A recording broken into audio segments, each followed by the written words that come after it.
கண்டிப்பாக அனுதி.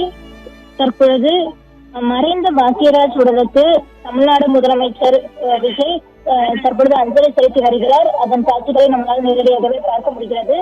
குறிப்பாக தமிழ் திரைப்பட உலகின் முன்னணி இயக்குனர், நடிகரும், திரைக்கதை ஆசிரியர், வசனகர்த்தா என பன்முக திறமையால் ரசிகர்களின் இதயங்களின் தனி இடம் பிடித்த மூத்த கலைஞர் பாக்யராஜ் தனது 73 வயது தற்போது காலமானார்.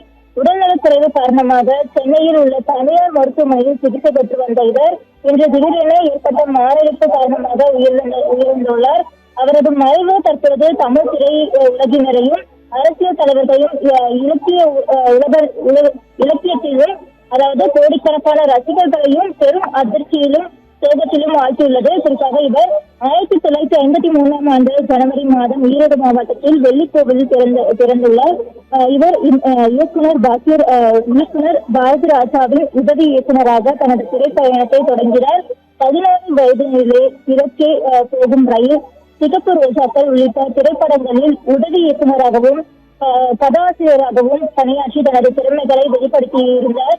அதைத் தொடர்ந்து 1979ஆம் ஆண்டு வெளியான சுவரில்லாத சித்திரங்கள் திரைப்படத்தின் மூலம் இயக்குநராக அறிமுகமானார். பின்னர் ஒரு கை ஓட்டை, அந்த 7 நாட்கள், இன்று போய் நாளை வா, முந்தானி முடிச்சி, சின்ன வீடு, டார்லிங் டார்லிங் டார்லிங் உள்ளிட்ட ஏராளமான வெற்றி படங்களை இயக்கி அதில் பல படங்களில் கதாநாயகனாகவும் நடித்து மக்கள் மனதில் அழியாத இடம் கொடுக்க பெற்றுள்ளார். குறிப்பாக குடும்ப உணர்வுகள், இயல்பான நகைச்சுவை, வாழ்க்கை பிரதிபலிக்கும் திரைக்கதைகள் மற்றும் தனித்துவமான வசன நடை ஆகியவற்றின் மூலம் தமிழ் சினிமாவின் தனக்கென ஒரு தனி பாணியை உருவாக்கியவர் பாக்யராஜ்.